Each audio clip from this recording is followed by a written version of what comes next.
Terus ada yang jawab, di tempat saya 18.000 seliter. Soalnya kalau 16 kan perolehan suara Bapak di pemilu. Hola netizen yang tercinta, calon presiden nomor urut 3 Ganjar Pranowo mendadak mendapatkan cibiran dari netizen yang budiman di media sosial X. Hal tersebut bermula saat Ganjar mengunggah foto sedang di pasar dan menanyakan harga beras. Di foto tersebut terlihat Ganjar yang sedang mengenakan pakaian olahraga sambil menghampiri penjual sembako. Harga beras di tempatmu berapa? Ya, begitulah tulis Ganjar di akun X-nya. Diketahui harga beras memang belakangan ini mengalami pelonjakan. Apalagi ketersediaan beras juga menjadi hal yang mengkhawatirkan bagi masyarakat. Sontak unggahan Ganjar itu mendapatkan cibiran netizen yang berbakti karena dianggap nyinyir soal harga beras. Netizen yang budiman pun tampak kembali menyindir Ganjar dengan menyinggung perolehan suara sementara Ganjar di Pilpres 2024. Harga beras di tempat kami 16% sampai 17%. Ya, begitulah komentar dari salah satu netizen yang berbakti. 18.000 Pak, kalau 16% kan suara Bapak. Ya, begitulah respon dari salah satu netizen yang budiman lainnya. 17%, 17.000 maksudnya. Ya, begitulah balasan netizen yang budiman. Nah, gimana nih menurut netizen yang terhormat? Silahkan berkomentar ya. Kalian pasti sudah tahu deh dengan tweetan Pak Ganjar di Twitternya atau di akun X. Dia ngomong nge-tweet kayak gini, harga beras di tempatmu berapa? Sambil foto dia dulu menjadi gubernur, ngecek harga beras di warga mungkin ya. Tapi tahu nggak jawaban netizen seperti apa? Nanti kita cek jawaban komenan netizen di tweetnya Pak Ganjar ini ya. Kira-kira kenapa ya? Tuh dijawab netizen di bawah. Mahal Pak, yang murah suara rakyat. Ada lagi komen di bawah, 18.000 Pak, kalau 16% kan suara Bapak.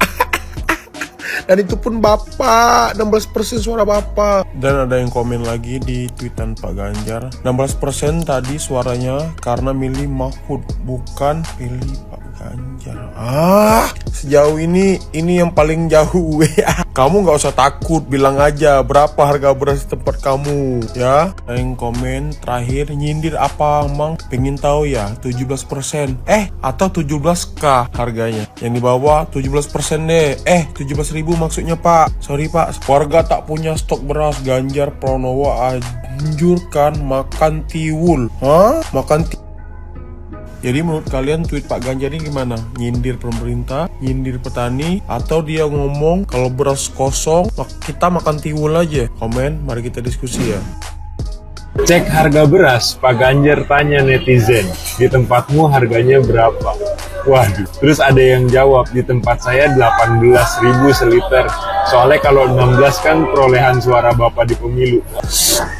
Bener ya, bener. Netizen sih keren-keren. Dan gua ada ide sih buat Pak Ganjar. Coba deh Pak Ganjar tanyain ke masyarakat yang ada di sana sisa baterainya berapa. Karena pasti jawabannya akan bervariatif. Kalau misalkan dia jawab sisa baterai saya Pak Prabowo berarti 58% Pak. Terus kalau Bapak tanya lagi ada yang jawab sisa baterai saya Anies Baswedan berarti 25%-an kurang lebih. Terus kalau ada yang jawab sisa baterai saya Pak Ganjar Pranowo, nah itu berarti orang yang kalah di Pilpres kemarin dengan suara terbontot. Semangat Pak. Buat yang selalu kuar-kuar, teriak-teriak, beras mahal, mikirlah dulu sebelum berteriak-teriak ya. Jadi beras mahal ini saya jelasin ya, beras mahal ini tidak akan berlangsung lama, percaya sama saya. Paling 2 bulan, percaya deh. Karena bapak saya seorang petani ya, bisalah prediksi, nggak bakal berlangsung lama. Karena sebentar lagi juga akan panen raya di daerah Jawa, Indramayu, Subang, terus di daerah Bogor juga padi udah pada keluar padinya. Ya sekitar 30 atau 40 harian lagi bakal panen raya. Saya bisa pasti itu, dan panen kali ini mungkin berhasil. Karena kelihatannya hama tikus juga nggak ada, jadi kalian nggak usah takut nggak makan ya. Ya Bu ya. Pikirkan atuh Bu, para petani, jangan mikirkan perut kalian sendiri. Petani mah Bu, dari nanam padi butuh duit Bu, nyampe panen butuh duit. Belum lagi diterjang hama alam seperti hama tikus, hama wereng. Belum lagi bencana alam, banjir, angin barat, pengaruh Bu. Tapi kalian mah nggak pernah mikir, sengsaranya petani itu nggak pernah mikir. Yang kalian tahu hanya beras mahal, udah teriak-teriak. Bahkan ada yang kemarin demo tuh beras mahal. Pemerintah disalahin. Astaga, ini Bu karena beras mahal ini karena efek El Nino kemarin, kemarau panjang kemarin. Ya Bu ya, jadi nggak usah lah teriak-teriak beras mahal, malu Bu ya.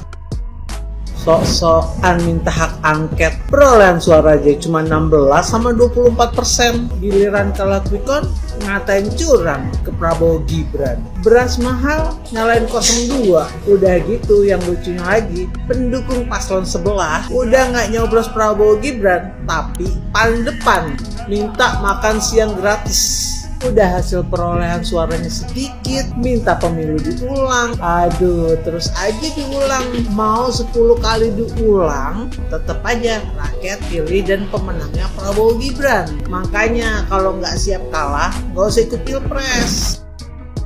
Tidak ada hubungan kemenangan paslon 02 dengan kenaikan beras. Karena kenaikan beras itu sudah terjadi tahun yang lalu.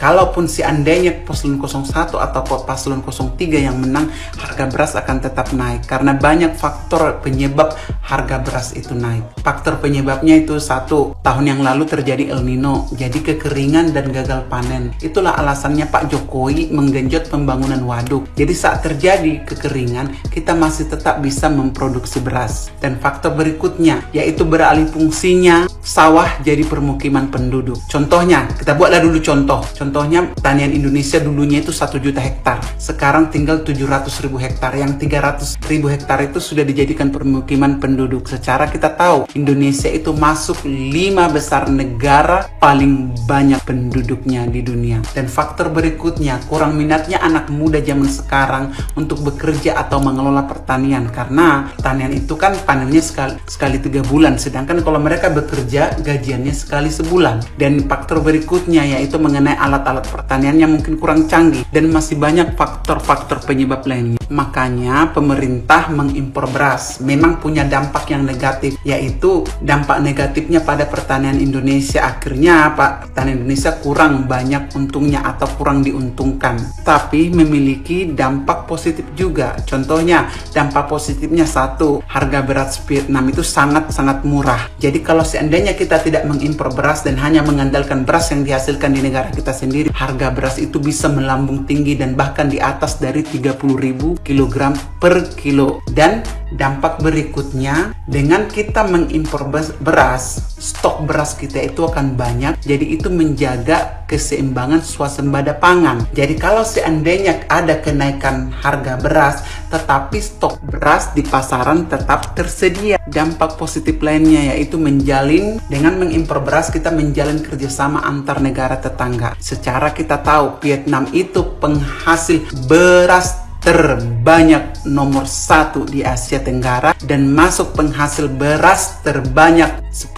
besar di dunia. Jadi saat kita mengimpor beras dari Vietnam juga mengimpor minyak tanah dan juga batu bara dari negara kita. Jadi hubungan yang dijaga ini adalah hubungan simbiosis mutualisme alias hubungan yang saling menguntungkan. Pernah nggak kalian dengar hasil dari panen Indonesia itu melimpah, tetapi Indonesia itu tetap mengimpor beras dari Vietnam atau dari negara tetangga? Ya alasannya tadi, karena Indonesia harus tetap menjaga kerjasama antar negara tetangga. Ada pertanyaan yang mengatakan, emang di Vietnam nggak ada El Nino? Emang di Vietnam nggak ada kekeringan? Emang di Vietnam nggak pernah gagal panen? Kalau seandainya tahun yang lalu mereka gagal panen karena kekeringan, ingat, Vietnam itu penghasil beras terbanyak nomor 1 di Asia Tenggara dan otomatis mereka punya banyak stok. Jadi kalau saat Indonesia mengalami gagal panen, Vietnam tidak punya alasan untuk menolak permintaan mengekspor beras mereka ke Indonesia. Ya tadi alasannya itu kerjasama antar negara tetangga. Kelemahan bangsa kita itu yaitu attack panic atau serangan paniknya itu gampang sekali. Jadi saat ada narasi yang mengatakan, oh harga beras naik,